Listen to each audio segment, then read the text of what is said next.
Hej så alle sammen, velkommen til den her video. I dag, der tænkte jeg ville vise jer lidt rundt på farmen her. Fordi jeg bor på en gård.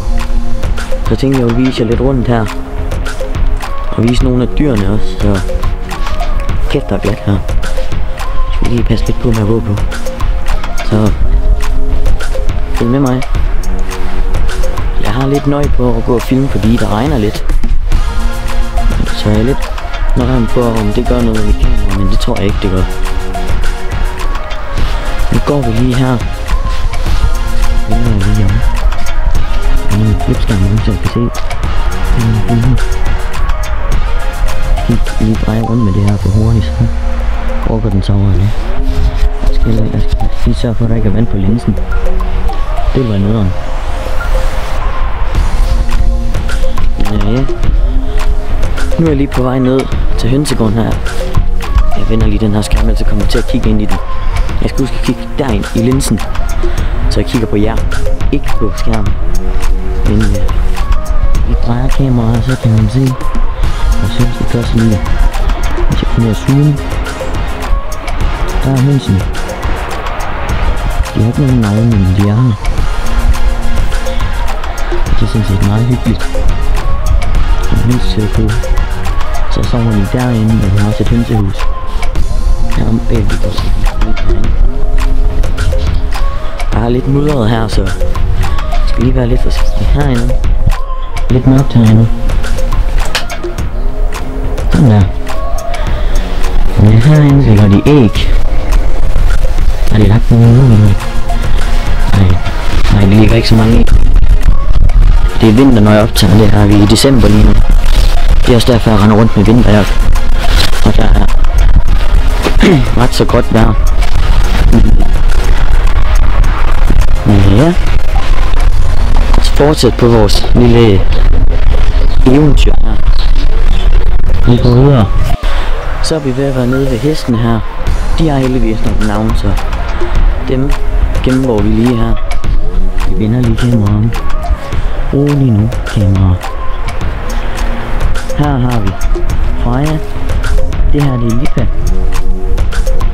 Og så hvis vi går videre herhen, så har vi Nugget, eller Nugget. Og Betty. Og Ronja. Det var hesten. Ja. Det er lidt koldt herude. Forresten herinde. Herinde har min mor. Hvad hedder det? Orangeri, hvor hun sælger blomster og sådan nogle ting. Og planter og noget lys og alt sådan noget huskunst, tror jeg det hedder. Herinde har vi stald med hø til hestene. Vi har også nogle får et eller andet sted, men jeg ved ikke lige hvor de er lige heroppe. Helt dernede. Et eller andet sted ved søen. Der er en plade, vi har herinde. Så har vi sygt mange hø og halmballer. Bare lå spredt over det hele. Så man kunne hoppe på dem og næsten lave sådan noget parkour. Nu ligger det alt sammen heroppe, det er jo godt. Jeg ser ikke meget før jeg kommer til at bevæge den så hurtigt det kamera her. Jeg gør mit bedste for ikke at... Så men herhjemme med min mor, der bor jeg på en farm. På en bondegård. Kan man også sige, hjemme med min far, der bor jeg bare i et normalt hus. Hernede. Kamera, det var da utroligt. Hernede. Langt hernede, der har vi en sø. Vi går lige herned. Jeg skulle nok ikke så spændende at se mig gå hele vejen hernede, så jeg slukker lige, så ses vi nede i søen. Okay, ligesom jeg slukkede kameraet, så fandt jeg fårene her. Der står ikke lige der. I sugen. Okay, sådan der. Der står et får der. Og et andet et. Lige der. Ups. De har også navn, jeg kan. Jeg kan aldrig huske, hvad det hedder, om det er Twiggy og Tilde eller andet. Jeg kan aldrig huske det. Det kan min mor. Det kan være, mens jeg redigerer, jeg lige hjælper hun. Så er vi ved at være nede ved søen igen. Vi skal lige have åbnet her. Shit, den er tung. Den har lukket. Så. Nu går vi lige igen også. Ja, der er lukket. Det kan heller ikke komme her, så det løber ingen steder foran. Okay. Lad os gå her. Jeg har ikke vand på linsen endnu her. Jeg tror ikke, jeg har det kun på skærmen her. Så kommer vi ned til søen, og der er ret vådt og sjasket hernede lige nu. Så det er godt, min papfar han kører hernede en gang imellem og slår nogle stier. Vores græsmaskine, som jeg kan gå på. Og den sø her, den bliver frosset om vinteren, og når den gør det, så kan vi gå rundt herude, og vi kan skøjte herpå. Og det er sjovt. Det er sjovt, når vi gør det. Det har vi ikke lige kunne i år endnu. Men ikke vi kan. Det kan være, kan vlogge det. Smid et like, hvis I gerne vil se en vlog, hvor vi skøjter rundt og hygger os på den sø her. Det var sjovt at se. Jeg fortsætter lige her, vi skal lige herover faktisk. Jeg er nødt til at lade være med at vente og dreje det kamera her hele tiden, tror jeg. Går vi lige lidt op ad den bakke her. Jeg skal huske at holde i stræk der om også. Jeg er lidt ny til det her med at lave videoer og vlog og sådan noget, men nok, hey, her skulle der gå græs her. Det var da ikke sidst jeg gik her, der var det bare, ja, der var det faktisk bare jord. Der kom græs. Nu går vi ud herude på vores ø, som I har. Der er også blevet klippet en del grene, kan man se her. Ja. Der plejer at være gren over det hele, så man knap nok kunne gå rundt herinde uden at skulle forbi alle mulige forhindringer. Men det kan man godt nu.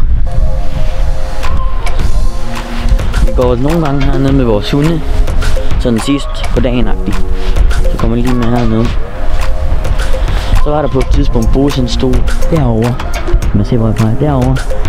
Det stykke derovre og snus til Bose, det er forresten vores hunde. Dem har jeg ikke mødt endnu, men det. I skal nok lære dem at kende. Kom til at møde dem. Men han stod derovre og snus til et eller andet. Og så faldt han i. Det var lidt sjovt, men der skete heldigvis ikke noget med ham. Så det var også derfor, vi kunne sige, at det var sjovt, ellers så var det jo ikke sjovt. Nu går vi ned her igen, så har vi været hele vejen rundt om søen lige om lidt. Ja.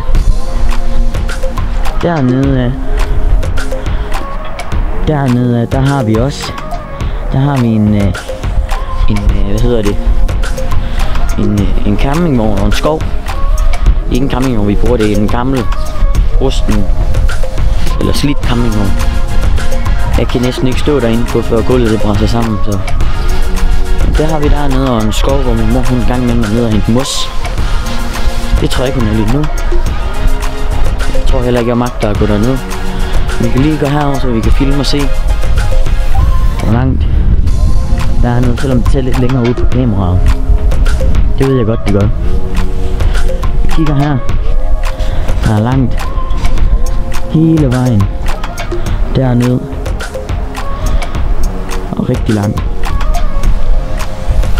Eller måske ikke rigtig langt, men der er lidt langt. Det ser længere ud på kameraet, end det går i virkeligheden, når jeg lige kigger her.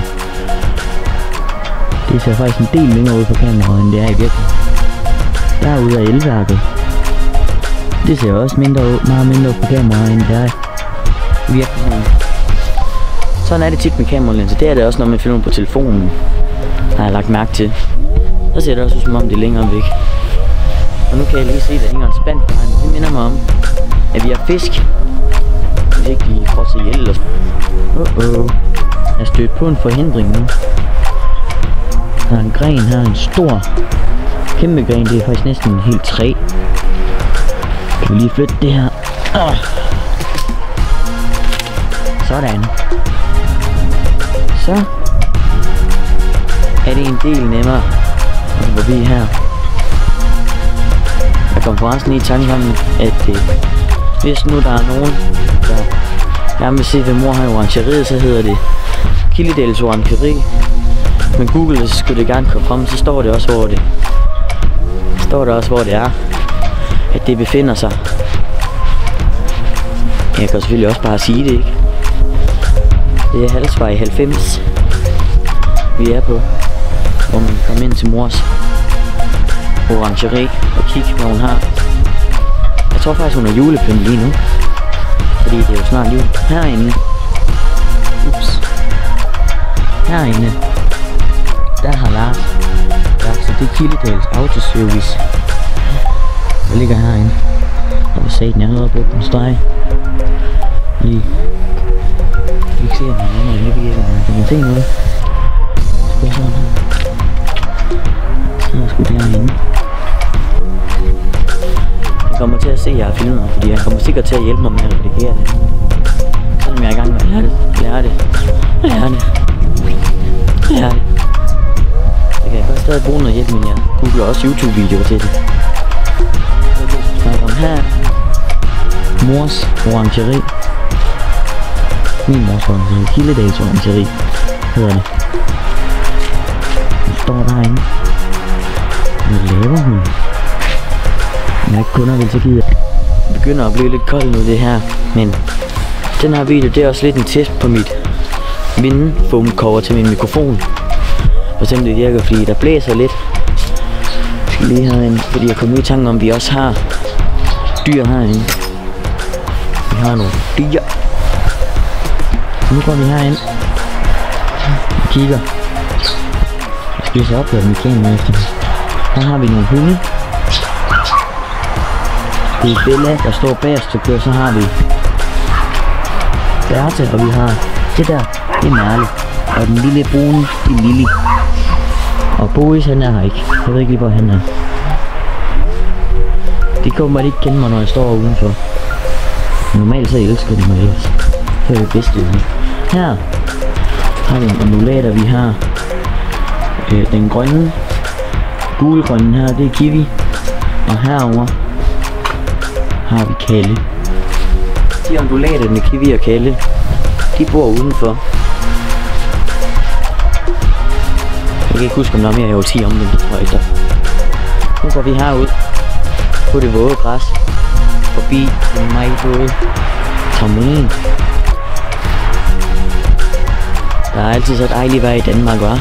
Not. Der er altid what.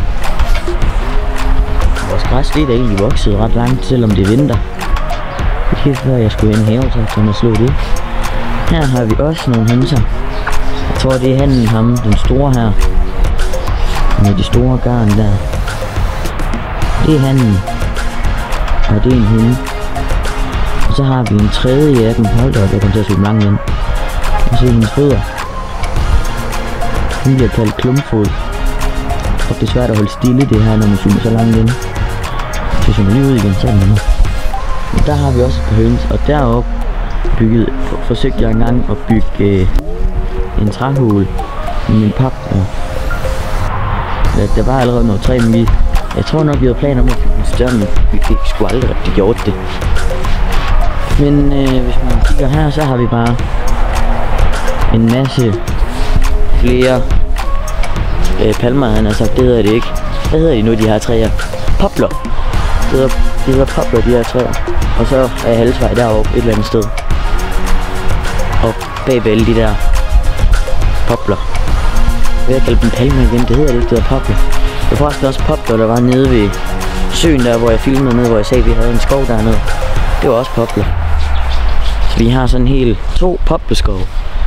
Og så herinde, der har vi et hyggeligt lille drivhus, hvor vi spiser morgenmad inden, når det er lidt bedre vejr end det er nu.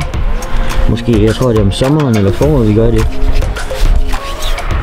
Ja, der ligger sådan en vanddråbe på min skærm her, så den snyder mig lige til at tro, at de er på linsen. Men det er de ikke. Men jeg tror simpelthen, det var alt det, jeg lige vil vise jer. Hvis jeg har nogle spørgsmål hertil, eller noget jeg skal prøve at filme, så følg det ned i kommentaren. Du må også godt huske at trykke like og subscribe. Så vil jeg blive rigtig glad. Ja. Det var sådan set det for min lille rundtur her. Tak fordi I så med. Jeg har allerede sagt like og subscribe. Så vi ses. Peace.